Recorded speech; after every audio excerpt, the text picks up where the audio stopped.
आज की इस वीडियो में हम लोग क्लास 10 का जो हमारा साइंस में लाइट चैप्टर है उसको कवर करने जा रहे हैं। यहाँ पे मैं कोशिश करूँगा कि जितने भी हिंदी मीडियम और इंग्लिश मीडियम के स्टूडेंट हैं उन दोनों को मैं समझा सकूँ। ऐसा यहाँ पे नहीं होगा कि सिर्फ हिंदी मीडियम के स्टूडेंट ही समझेंगे या फिर इंग्लिश मीडियम के ही स्टूडेंट समझेंगे। इसके लिए मैं बीच में जब भी अगर ज़रूरत पड़ेगा हिंदी वर्ड का तो हिंदी का यूज़ करूँगा और इंग्लिश वर्ड का ज़रूरत पड़ेगा तो इंग्लिश वर्ड का यूज़ करूँगा। और एक चीज़, जितने भी हिंदी मीडियम के स्टूडेंट हैं उनके लिए मैंने यहाँ पे जो भी मैं यहाँ पे आपको पढ़ाऊंगा उसका आंसर जो है, मतलब जिस तरह का क्वेश्चन मैं आपको पढ़ाऊंगा उसका आंसर मैं यहाँ पे लिख दूंगा। जैसे कि मैंने यहाँ पे ये लिखा है, तो आप चाहें तो इसकी सहायता से अपना नोट्स भी बना सकते हैं। और जितने भी इंग्लिश मीडियम के स्टूडेंट हैं वो इसको समझेंगे और अपने से खुद से वो नोट्स बनाने का कोशिश करेंगे। तो सबसे पहले मैंने यहाँ लिखा है कि प्रकाश क्या होता है। पहले मैं इसे पढ़ दे रहा हूँ। प्रकाश ऊर्जा का एक रूप होता है जो किसी वस्तु को देखने में हमारी मदद करता है। निर्वात में इसकी चाल 3 × 10⁸ मीटर पर सेकेंड होती है। यह कभी तरंग तो कभी कण के जैसा व्यवहार करता है। आइए इसे समझते हैं। देखिए, आप सभी जानते हैं कि प्रकाश जो होता है ऊर्जा का एक रूप होता है जिसकी सहायता से हम किसी वस्तु को देख सकते हैं। अब प्रकाश जो होता है इसका एक अपना चाल होता है, इसका एक अपना ये स्पीड होता है। प्रकाश का अपना जो स्पीड होता है वो होता है 3 × 10⁸ मीटर प्रति सेकेंड। अर्थात प्रकाश को अगर आप कहेंगे चलने के लिए, जैसे आपको कोई कह दिया कि चलो हम टाइम देख रहे हैं कि तुम आधा घंटा में कितना दूर जा रहा है, तो वैसे ही प्रकाश को अगर आप 1 सेकंड का टाइम दीजिएगा तो प्रकाश 1 सेकंड में 3 × 10⁸ मीटर तक चला जाएगा। सोच लीजिए कितना लंबा डिस्टेंस ट्रेवल कर सकता है सिर्फ 1 सेकंड में। और ये जो प्रकाश की चाल मैंने यहाँ पे लिखी है, मैंने यहाँ पे जो प्रकाश का चाल लिखा है वो क्या है,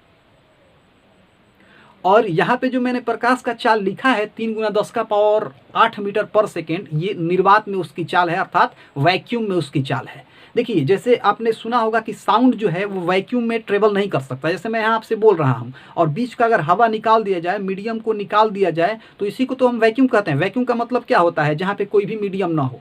तो जैसे मैं बोल रहा हूँ और बीच में से हवा को निकाल दिया जाए, अर्थात वैक्यूम की स्थिति पैदा कर दी जाए, तो ऐसी स्थिति में क्या होगा कि जो मैं बोलूँगा वो सामने वाले को सुनाई नहीं देगा। लेकिन प्रकाश के साथ क्या होता है, लाइट के साथ क्या होता है कि अगर आप वैक्यूम का भी कंडीशन क्रिएट कर देते हैं लाइट के साथ, तो भी उसका स्पीड कम नहीं होगा, बल्कि मैक्सिमम जो स्पीड होता है लाइट का वैक्यूम में ही होता है, 3 × 10⁸ मीटर पर सेकेंड। इसी तरह से प्रकाश को आप अगर पानियों में चलाइएगा तो पानियों में प्रकाश चलने लगेगा। इसी तरह से आप उसको कांच में चलाइएगा तो कांच में ही प्रकाश चलने लगेगा। वो ऑलराउंडर है, वो नहीं देखेगा कि यहाँ पे मीडियम नहीं है तो हम नहीं चलेंगे, मीडियम हमको मिलेगा तभी चलेंगे। हाँ, ये चीज़ है कि प्रकाश को, लाइट को अगर आप कोई मीडियम नहीं दीजिएगा तो उसमें उसका स्पीड सबसे फास्ट होगा, और जैसे ही आप मीडियम दे रहे हैं तो वहाँ पर उसका स्पीड जो है मीडियम के मुताबिक स्लो होने लगेगा। तो स्पीड के बारे में आपको अच्छे से समझ में आ गया। अब यहाँ पे एक और चीज़ है कि लाइट का नेचर कैसा होता है। तो देखिए, लाइट, शुरू में जब लाइट के बारे में अध्ययन किया गया तो अध्ययन के बाद ये निष्कर्ष निकाला गया कि लाइट जो है वो एक तरंग अर्थात वेव है। मतलब लाइट जो है वो वेव की तरह बिहेव करता है, तरंग की तरह बिहेव करता है।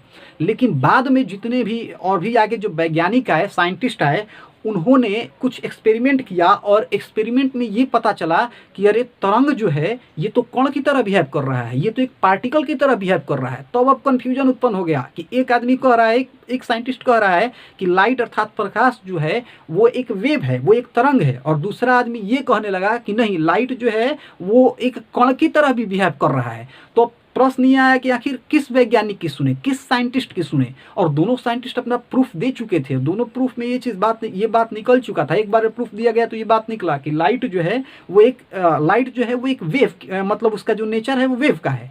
दूसरा जो एक्सपेरिमेंट हुआ उसमें पता चला कि लाइट जो है ये एक पार्टिकल की तरह बिहेव करता है। तो एक चीज़ तो क्लियर हो गया कि कोई भी एक्सपेरिमेंट दोनों में से गलत नहीं था।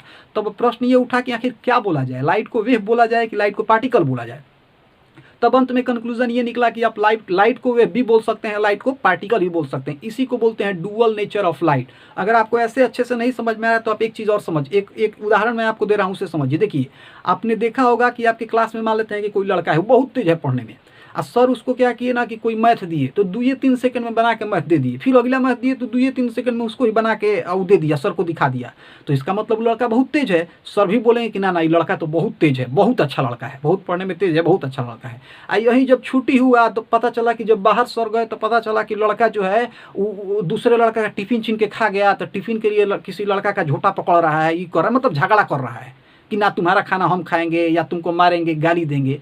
तो बाहर जब सर उस लड़के को देखेंगे तो बाहर उस लड़के को अच्छा कहेंगे? नहीं कहेंगे, बाहर कहेंगे कि लड़का खराब है। तो देखिए, सर एक बार उसी लड़के को अच्छा कह रहे हैं जब वो क्लास में था, और उसी लड़के को सर खराब कह रहे हैं जब वो क्लास से बाहर चला गया। तो लड़का एक ही है, लेकिन उसका नेचर क्या है? दो ठो है, एक बार अच्छा का नेचर है, एक बार खराब का नेचर है। तो प्रकाश जो है, इसका भी स्थिति उसी लड़के के जैसा है। प्रकाश जो है कभी कभी वो वेव की तरह बिहेव करता है और कभी कभी वो कण की तरह बिहेव करता है। अर्थात कभी कभी प्रकाश जो है वो वेव अर्थात तरंग की तरफ बिहेव करेगा, और कभी कभी वो कण अर्थात पार्टिकल की तरह बिहेव करेगा। इसका फुल डिटेल्स आपको आईएससी में जब आप जाइएगा 12th में, तो वहाँ पे आपको मिल जाएगा। आप यहाँ अभी यही जानिए कि प्रकाश जो होता है वो डुअल नेचर का होता है। दो तरह की उसकी प्रकृति होती है। एक तो प्रकाश कभी कण के जैसा बिहेव करेगा अर्थात पार्टिकल के जैसा बिहेव करेगा, और कभी तरंग अर्थात वेव के जैसा बिहेव करेगा। परीक्षा में अगर क्वेश्चन आए कि प्रकाश की प्रकृति अर्थात नेचर कैसी होती है, अगर आपके ऑप्शन में दोनों दिया है तो आप दोनों को टिक कर दीजिएगा। जैसे आपके ऑप्शन में मान लेते हैं एक जगह दिया हो कि तरंग, एक जगह दिया हो कण, और तीसरा जो ऑप्शन है उसमें दिया हो तरंग और कण दोनों, तो आप तरंग और कण दोनों मार के आगे बढ़ जाइएगा। तो यहाँ तक आपको समझ में आ गया।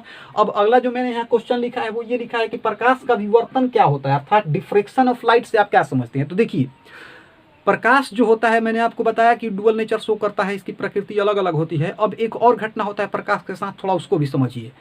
देखिए, प्रकाश के सामने अगर आप कोई बड़ा वस्तु रख दें, ठीक है, और मतलब प्रकाश के सामने एक बड़ा वस्तु रख दीजिए, एक कंडीशन में बहुत छोटा रखिए, बहुत छोटा सा, एकदम छोटा सा आप वस्तु रखिए। दोनों कंडीशन में आपको अलग अलग तरह के रिजल्ट दिखाई देंगे। मैं इसे आपको यहाँ समझाने की कोशिश कर रहा हूँ। देखिए, मान लेते हैं कि यहाँ मैंने एक छोटी वस्तु रखी, यहाँ मान लीजिए कि मैंने छोटी वस्तु रखी, यहाँ थोड़ा सा जो फिगर है मैंने बड़ा बनाया है जिससे कि मैं प्रकाश को आसानी से प्रकाश की किरणों को आपको दिखा सकूँ। मान लेते हैं कि यहाँ छोटी सी मैंने वस्तु रख दी और प्रकाश की किरण कुछ इस तरह से मान लीजिए ऐसे चल रही है, प्रकाश की किरण ऐसे चल रही है।